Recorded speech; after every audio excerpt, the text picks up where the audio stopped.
إن الحمد لله نحمده ونستعينه ونستغفره ونعوذ بالله من شرور أنفسنا ومن سيئات أعمالنا من يهده الله فلا مضل له ومن يضلل فلا هادي له وأشهد أن لا إله إلا الله وحده لا شريك له وأشهد أن محمدا عبده ورسوله يا أيها الذين آمنوا اتقوا الله حق تقاته ولا تموتن إلا وأنتم مسلمون يا أيها الناس اتقوا ربكم الذي خلقكم من نفس واحدة وخلق منها زوجها وبث منهما رجالا كثيرا ونساء واتقوا الله الذي تساءلون به والأرحام إن الله كان عليكم رقيبا يا أيها الذين آمنوا اتقوا الله وقولوا قولا سديدا يصلح لكم أعمالكم ويغفر لكم ذنوبكم ومن يطع الله ورسوله فقد فاز فوزا عظيما أما بعد فإن أصدق الحديث كتاب الله وخير الهدي هدي محمد صلى الله عليه وسلم وشر الأمور محدثاتها وكل محدثة بدعة وكل بدعة ضلالة وكل ضلالة في النار أما بعد عباد الله لقد قست القلوب فهي ما بين شواغل الدنيا وصوادفها وملهياتها ثم إذا أفاقت فإذا هي تفيق إلى نكبات وغموم تتجاذبها فإذا حديث الرقائق والرغائب إذا الحديث المخوف والحديث المرقق غريب عن القلوب غريب على الآذان قلما تنصت إليه وقلما تسمعه كم كان رسول الله صلى الله عليه وسلم يتعاهد أصحابه بمواعظ توجل منها القلوب وتذرف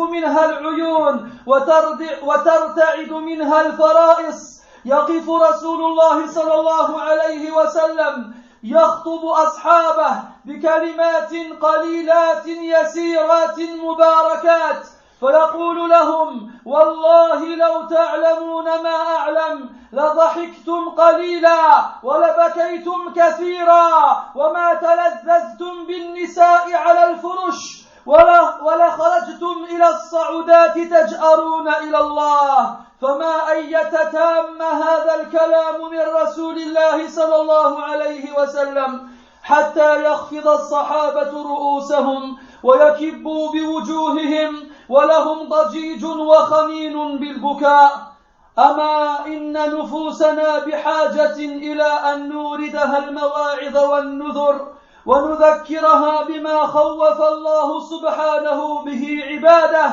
وحذرهم منه وقد حذر المولى جل وعلا حذر عباده أشد التحذير وأنذرهم غاية الإنذار من عذاب النار ومن دار الخزي والبوار فقال المولى جل جلاله وتقدست أسماؤه فأنذرتكم نارا تلظى وقال سبحانه إنها لإحدى الكبر نذيرا للبشر فوالله ما أنذر العباد وخوفهم بشيء قط هو أشد وأدهى من النار وصف لهم حرها ولظاها وصف لهم طعامها وشرابها وصف أغلالها ونكالها وصف حميمها وغساقها وصف أصفادها وسرابيلها وصف ذلك كله حتى إن من يقرأ القرآن بقلب حاضر ويسمع وصف جهنم فكأنما أقيم على شفيرها فهو يراها يحطم بعضها بعضا كأنما يرى أهل النار يتقلبون في دركاتها ويجرجرون في أوديتها كل ذلك من المولى جل وعلا إنذارا وتحذيرا وكذا خوف نبينا صلى الله عليه وسلم من النار وحذر وتوعد وأنذر وكان شديد الإنذار شديد التحذير من النار وقف على منبره صلى الله عليه وسلم فجعل ينادي ويقول أنذرتكم النار أنذرتكم النار أنذرتكم النار، وعلى صوته حتى سمعه أهل السوق جميعا، وحتى وقعت خليصة كانت على كتفيه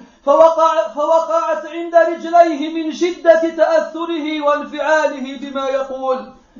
وقال صلى الله عليه وسلم: أنا آخذ بحجزكم عن النار، هلموا عن النار فتغلبوني تقحمون فيها. أيها الإخوة في الله، ثم أصبح الحديث عن النار وعذابها حديثا خافتا لا تكاد تتحرك به الألسنة ولا تستشعره القلوب ولا تذرف له العيون، حديثا غريبا عن المسامع بعيدا عن النفوس، مع أن ربنا جل جلاله قد ذكرنا بها غاية التذكير وحذرنا منها أعظم التحذير. ألا فلنشعر القلوب بشيء من أحوالها ولنذكر النفوس بشيء من أهوالها، عسى قسوة من قلوبنا تلين وغفلة من نفوسنا تفيق. فإن سألت عن النار فقد سألت عن دار مهولة وعذاب شديد، إن سألت عن حرها وعن قعرها وعن حميمها وزقومها وأصفادها وأغلالها وعذابها وأهوالها وحال أهلها، فما ظنك بحر نار أوقد عليها 1000 عام حتى احمرت، ثم أوقد عليها 1000 عام حتى ابيضت، ثم أوقد عليها 1000 عام حتى اسودت، فهي سوداء مظلمة. ما ظننا بحر نار؟ نارنا هذه التي نوقدها جزء واحد من 70 جزءا من نار الآخرة، أما بعد قعرها فما ظننا بقعر نار يلقى الحجر العظيم من شفيرها فيهوي فيها 70 سنة لا يدرك قعرها، ووالله لتملأن والله لتملأن والله لتملأن. أما طعامها وشرابها فاستمع إلى قول خالقها والمتوعد بعذابها: إن شجرة الزقوم طعام الأثيم كالمهل يغلي في البطون كغلي الحميم. وقوله سبحانه: أذلك خير نزلا أم شجرة الزقوم إنا جعلناها فتنة للظالمين إنها شجرة تخرج في أصل الجحيم طلعها كأنه رؤوس الشياطين فإنهم لآكلون منها فمالئون منها البطون ثم إن لهم عليها لشوبا من حميم ثم إن مرجعهم لإلى الجحيم. أما شرابها فاستمع إلى ما يقول ربنا وخالقنا: وإن يستغيثوا يغاثوا بماء كالمهل يشوي الوجوه بئس الشراب وساءت مرتفقا. فهذا الطعام ذو غصة وعذاب أليم، وهذا الشراب من ورائه جهنم، ويسقى من ماء صديد يتجرعه ولا يكاد يسيغه ويأتيه الموت من كل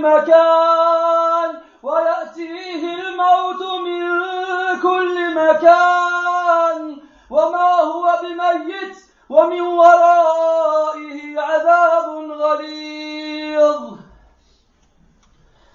يقول النبي صلى الله عليه وسلم في بيان حال طعام أهل النار: لو أن قطرة من الزقوم قطرت في الدنيا لأفسدت على أهل الأرض معايشهم، فكيف بمن تكون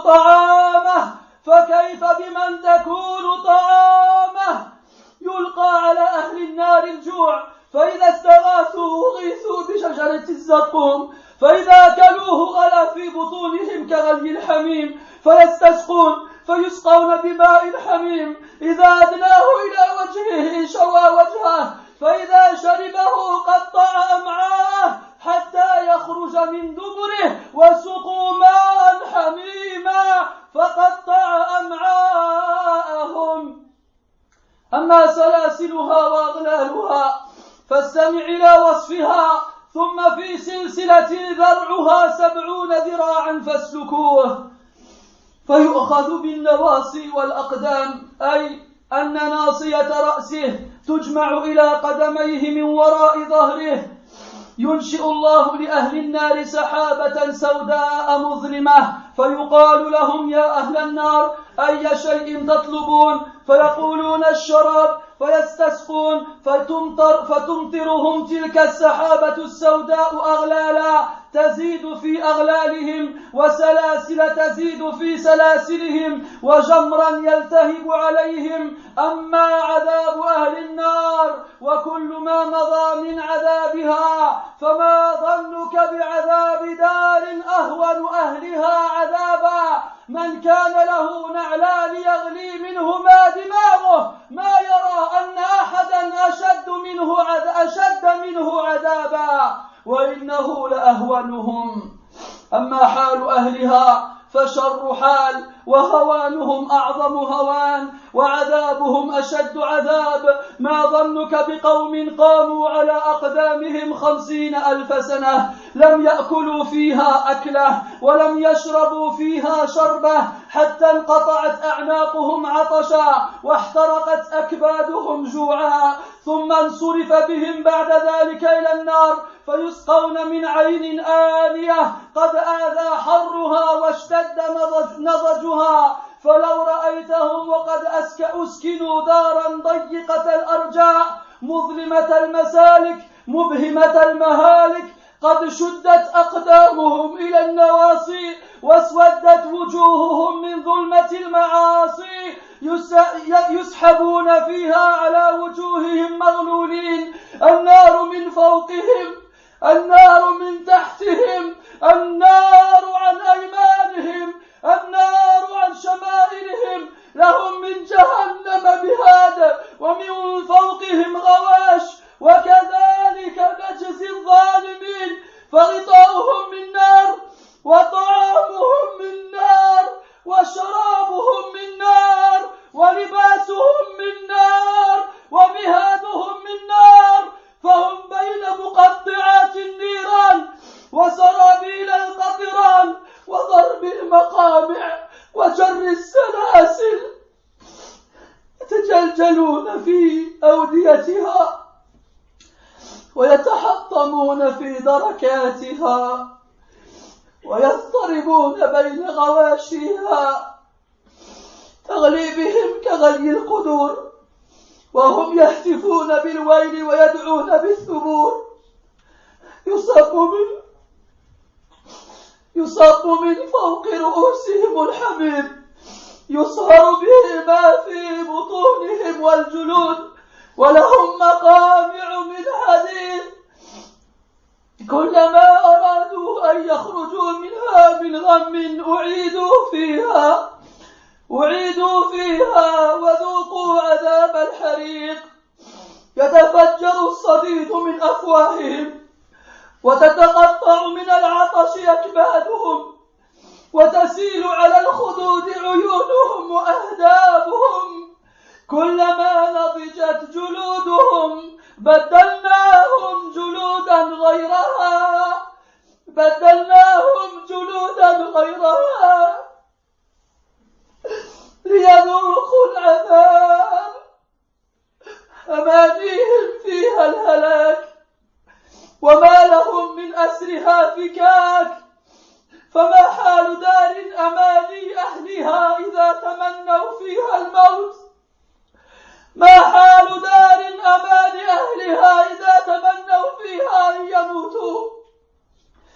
كيف بك إذا رأيتهم وقد اسودت وجوههم فهي أشد سوادا من الحمم، وعميت أبصارهم وأبكمت ألسنتهم وقصبت ظهورهم ومزقت جلودهم وغلت أيديهم إلى أعناقهم وجمع بين نواصيهم وأقدامهم.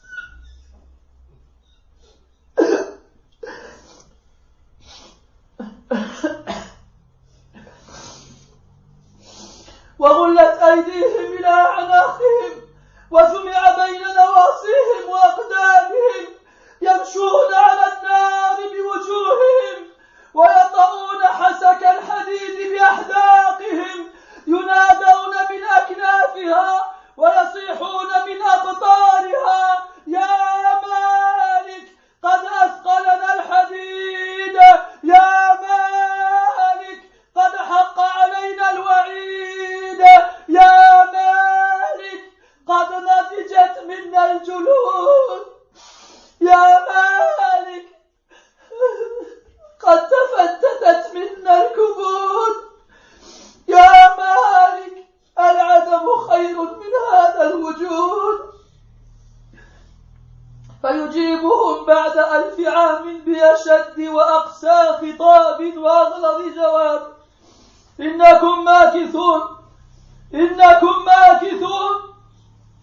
فينادون ربهم وقد اشتد بكاؤهم وعلى صياحهم وارتفع صراخهم قالوا ربنا غلبت علينا شقوتنا وكنا قوما ضالين ربنا أخرجنا منها فإن عدنا فإنا ظالمون فلا يجيبهم الجبار جل جلاله إلا بعد سنين فيجيبهم بتوبيخ أشد من العذاب قال اخسئوا فيها ولا تكلمون فعند ذلك أطبقت عليهم النار وغلقت فيئس القوم بعد تلك الكلمة أيما إياس فتزداد حسراتهم وتنقطع أصواتهم فلا يسمع لهم إلا الأنين والزفير والشهيق والبكاء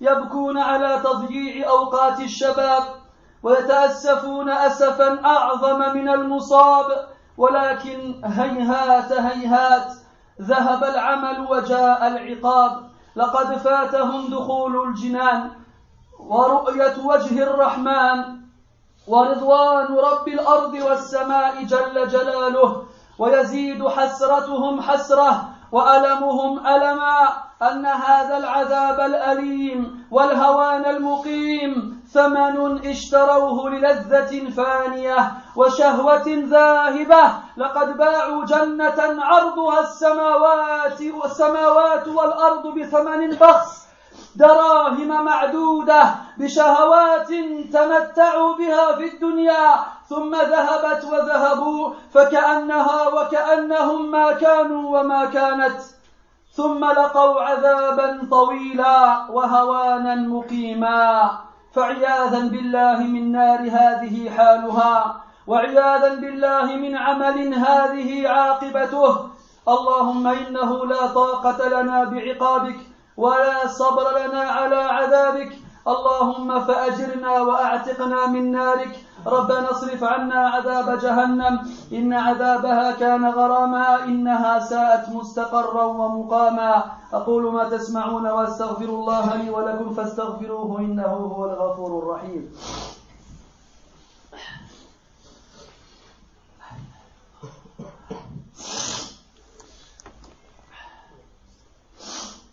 الحمد لله على إحسانه والشكر له على توفيقه وامتنانه وأشهد أن لا إله إلا الله وحده لا شريك له تعظيما لشأنه وأشهد أن محمدا عبده ورسوله الداعي إلى رضوانه صلى الله وملائكته والصالحون من خلقه عليه كما وحد الله وعرف به ودعا إليه اللهم وعلى آله وأصحابه أجمعين وبعد.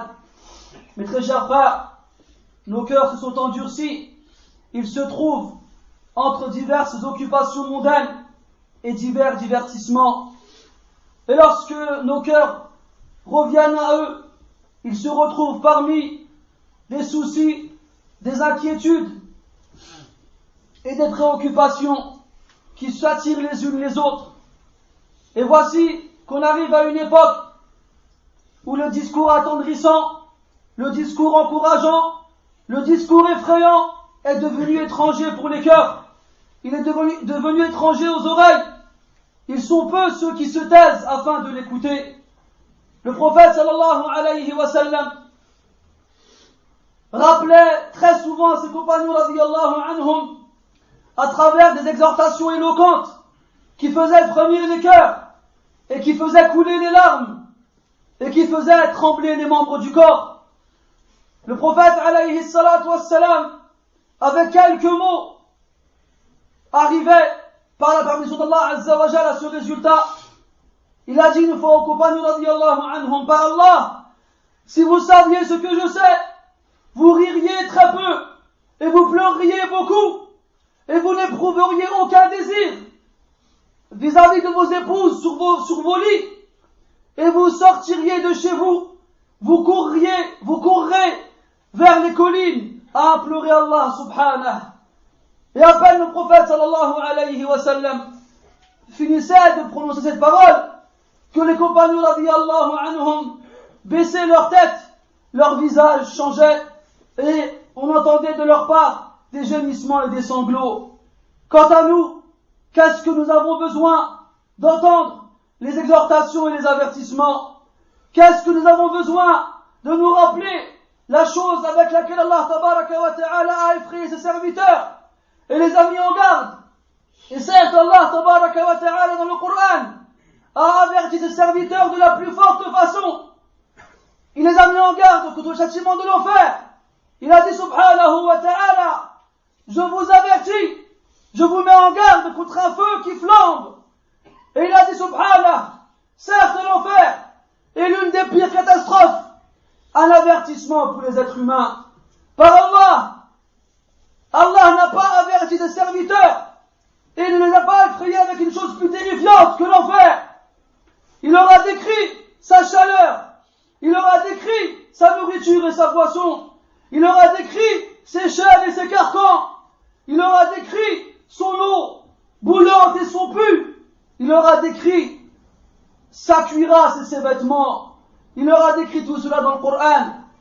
C'est pour cela que celui qui lit le Coran avec un cœur présent et qui écoute la description d'Allah de l'enfer, c'est comme s'il se trouvait sur la falaise de l'enfer et qu'il voyait avec ses yeux les parties de l'enfer qui s'entre-dévorent. C'est comme s'il voyait ses habitants chuter dans ses plus bas degrés. C'est comme s'il les voyait tirés par leurs chaînes dans ces différentes vallées. Tout ceci de la part d'Allah tabaraka wa ta'ala comme avertissement et mise en garde. Le prophète aussi sallallahu alayhi wa sallam a effrayé les serviteurs d'Allah ta'ala avec l'enfer et les a mis en garde contre eux, contre celui-ci, et les a menacés.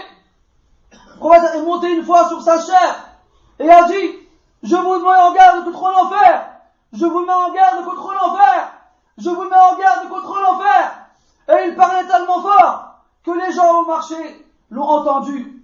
Et il avait sur le dos une cape qui est tombée au niveau de ses pieds, tellement son corps bougeait avec l'intensité de sa voix.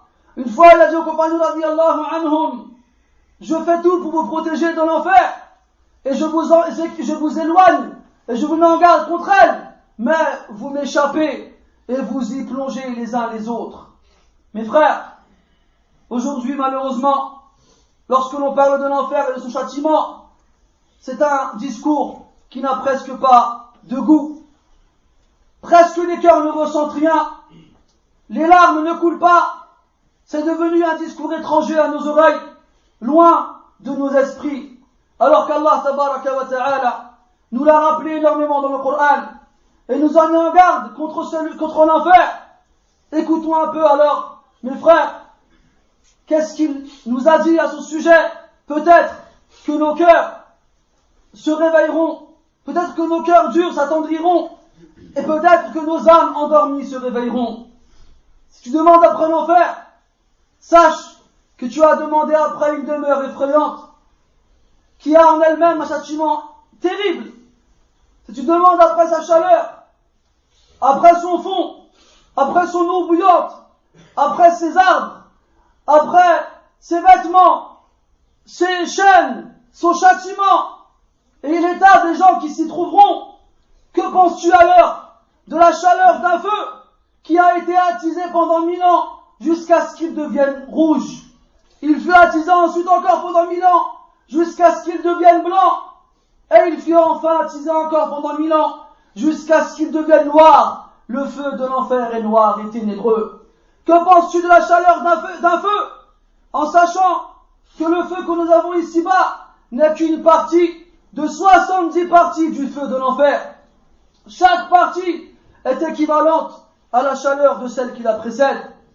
Si tu demandes après son fond, que penses-tu d'un enfer qui est si profond que lorsqu'on y jette un énorme rocher, il y plonge pendant 70 ans sans atteindre le fond. Et par Allah, l'enfer sera plein. Par Allah, l'enfer sera plein. Par Allah, l'enfer sera plein. Si tu demandes après sa nourriture et sa boisson, écoute alors son Créateur et celui qui a menacé ceux qui le désobéissent par l'enfer. Il dit subhanah, l'arbre de Az-Zaqqum est la nourriture du pécheur. C'est comme le métal fondu qui bout dans les ventres, comme l'eau bouillante. Et il a dit aussi subhanah, est-ce que ceci est meilleur? Ou bien encore, l'arbre de Zaqqum, certes, nous avons fait une épreuve pour les injustes. C'est un arbre qui pousse au fin fond de l'enfer. Son sommet, sa cime, ressemble à des têtes de démons. Certes, les gens de l'enfer en mangeront et s'en rempliront le ventre. Et ils auront par la suite une boisson d'eau bouillante. Et après cela, ils retourneront à la fournaise. Quant à leur boisson, Allah Ta'ala dit, et s'ils demandent à être abreuvés, nous les abreuverons avec une eau bouillante, comme le métal fondu, qui fait griller les visages. Quelle détestable boisson, et quel détestable gîte. Et Allah a dit aussi, derrière lui, il y aura l'enfer et il sera abreuvé d'une eau purulente, qu'il avalera difficilement et ne pourra pas avaler, qu'il essaiera d'avaler difficilement mais qu'il n'arrivera pas. Et la mort le viendra de toutes parts, et il ne mourra jamais. Et derrière cela encore, un châtiment désastreux. Le prophète sallallahu alayhi wa sallam a dit, si jamais une goutte de l'arbre de Zaqqum coulait sur terre, elle leur aurait perverti leur vie. Que dira alors de celui qui va en manger? Que dira alors de celui qui va en manger? Les gens de l'enfer auront faim. Lorsqu'ils demanderont à boire, on leur versera une eau qui à peine arrive à leur visage, le fera tomber en lambeaux et les fera fondre. Et malgré ça, ils boiront cette eau qui arrivera dans leurs intestins et les coupera en différents morceaux jusqu'à la fin sortir par leur derrière. Quant à leur chaîne et à leur carcan, Allah a dit dans le Coran qu'ils seront attachés à une chaîne dont la coudée est équivalente à 70 coudées. Et on lui attachera le front à ses pieds. C'est-à-dire qu'on réunira son front à ses pieds par derrière. Allah tabaraka wa ta'ala créera un nuage noir et ténébreux pour les gens de l'enfer. On leur dira, ô gens de l'enfer, y a-t-il une chose que vous désirez? Ils répondront, nous voulons boire. Alors ils demanderont à boire, et ce nuage se mettra alors à faire pleuvoir des chaînes qui leur rajoutera à leur chaîne, et qui fera tomber sur eux des braises qui les brûlera. Quant à leur châtiment, mes frères, en plus de ce qui vient d'être dit, que penses-tu alors du châtiment dans une demeure dans laquelle personne ne peut connaître un châtiment plus grand? Celui qui est le moins châtié parmi eux revêt des sandales tellement brûlantes qu'elles font bouillir son cerveau. Et malgré tout, il pensera que personne n'est plus châtié que lui, alors qu'il est celui qui est le moins châtié parmi eux. Leur situation est la pire des situations possibles, et leur humiliation est la plus grande, et leur châtiment est le plus terrible. Que penses-tu d'un peuple qui sont restés debout sur leurs pieds pendant 50 000 ans? Ils n'ont rien mangé, rien bu, à un point où leur gorge fut lacérée par la soif et leurs estomacs furent découpés par la faim. Après cela, ils furent amenés en enfer et on leur donna à boire d'une source purulente et bouillante et brûlante. Lorsqu'elle atteint leur visage, elle les fait fondre. Si tu les voyais, alors qu'ils se sont installés dans une demeure très étroite et très ténébreuse, de laquelle il n'y a aucun échappatoire, leurs pieds furent accrochés, furent enchaînés à leur front, et leurs visages furent assombris à cause de leurs péchés. Ils seront tirés en enfer sur leurs visages enchaînés. Le feu sera au-dessus d'eux, le feu sera en dessous d'eux, le feu sera sur leur droite, le feu sera sur leur gauche. Ils auront de l'enfer un lit, et au-dessus d'eux une couverture, et c'est ainsi que nous rétribuons les injustes. Leur couverture sera de feu. leur nourriture sera de feu, leur boisson sera de feu, leur vêtement sera de feu, et leur lit sera de feu. Ils seront toujours entre le feu, et même les vêtements qu'ils porteront seront faits de goudron, prêts à être allumés, et ils seront frappés par les massues en fer des anges, et ils seront tirés par les chaînes. Ils seront tirés par les chaînes dans les différentes vallées de l'enfer, et ils chuteront incessamment dans ces bas degrés, et ils seront culbutés dans ces différentes couches. L'enfer les fera bouillir comme l'eau bout dans la casserole, et eux, ils appelleront au malheur et invoqueront la mort. On fera couler sur leur tête une eau purulente et une eau bouillante qui fera fondre ce qu'il y a dans leurs entrailles ainsi que leur peau, et on les frappera avec des massues d'acier. Chaque fois qu'ils voudront en sortir, ne serait-ce que d'un enfant, on leur dira retournez-y et goûtez le châtiment de la fournaise. Le pu jaillira de leur bouche, et leurs estomacs seront découpés par la soif, et leurs yeux fondra sur leurs joues. Chaque fois que leur peau sera carbonisée, nous leur remplacerons notre peau afin qu'ils goûtent au châtiment. Leur espoir, leur souhait en enfer sera de mourir, et ils ne pourront jamais en être libérés. Que doit-on dire d'une personne qui a comme plus grand souhait de mourir? Comment penses-tu que tu serais si tu les voyais avec le visage aussi noir que le charbon? On leur a ôté la vue, on leur a ôté la parole, et leurs dos furent brisés, et leurs peaux furent déchirées, et leurs mains furent enchaînées. Ils marcheront en enfer sur leur visage, et ils fouleront avec leur menton des épines d'acier. Ils crieront de toute leur force, de chaque endroit où ils se trouvent. Ils appelleront l'ange de l'enfer. Ils diront, ô Malik, l'acier nous a alourdis. Ô Malik, la menace s'est avérée réelle sur nous. Ô Malik, nos peaux sont carbonisées. Ô Malik, nos estomacs sont déchirés. Ô Malik, ne peut exister meilleur que d'exister ainsi. Il ne leur répondra que après 1000 ans, avec une réponse très dure et très sévère. Il leur dira, vous y êtes et vous y resterez. Alors, ils appelleront leur Seigneur, en pleurant, en hurlant et en criant, ô notre Seigneur, notre malheur nous a battus, et certes nous étions égarés. Ô notre Seigneur, fais-nous sortir de l'enfer, et si jamais on recommence, alors nous serons vraiment injustes. Et Allah Ta'ala, le Tout-Puissant, ne leur répondra qu'après quelques années, et il leur répondra d'une réponse aussi dure que le châtiment qu'ils ont connu.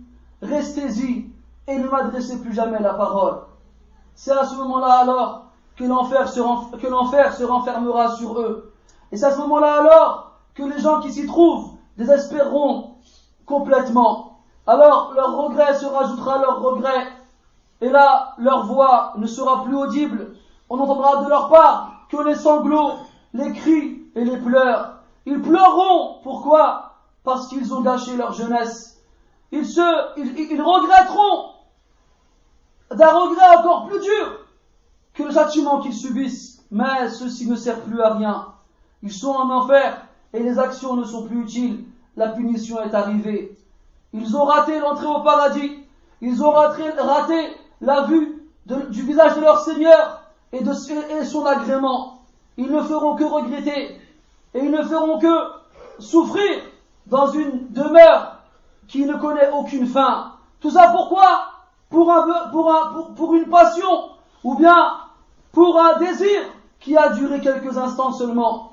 Ils ont préféré vendre un paradis qui est aussi large que les cieux et la terre à vil prix quelques pièces. Pourquoi? Simplement pour assouvir un plaisir qui a duré à peine quelques instants. Ce plaisir et eux ont disparu, et les voici qui se retrouvent au fin fond de l'enfer, dans lequel ils goûtent un châtiment éternel et une humiliation qui n'aura jamais de fin.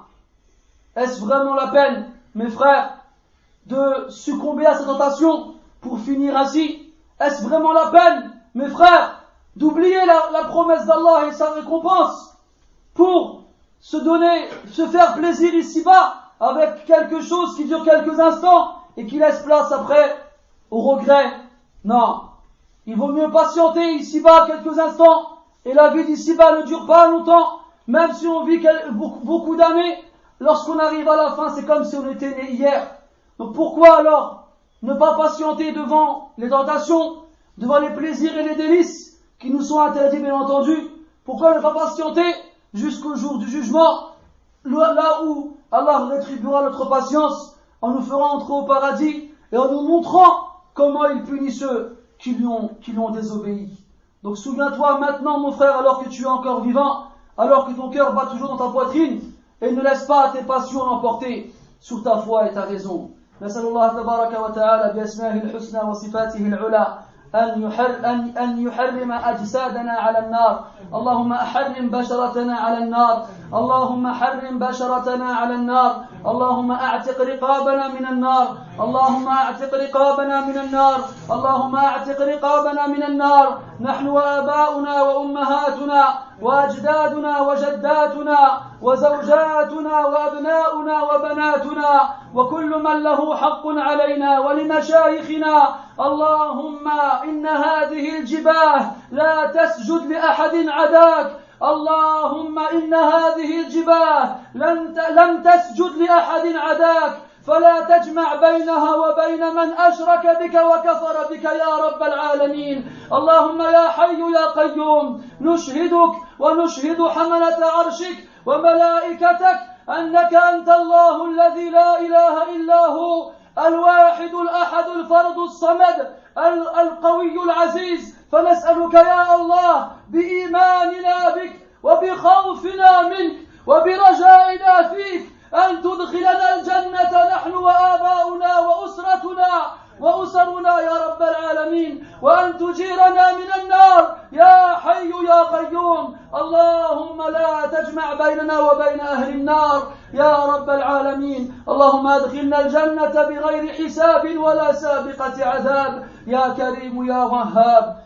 سبحانك اللهم وبحمدك أشهد أن لا إله إلا أنت، نستغفرك ونتوب إليك. وصلى الله وسلم وبارك على محمد وعلى آله وأصحابه أجمعين، والحمد لله رب العالمين. وقوموا إلى صلاتكم يرحمكم الله.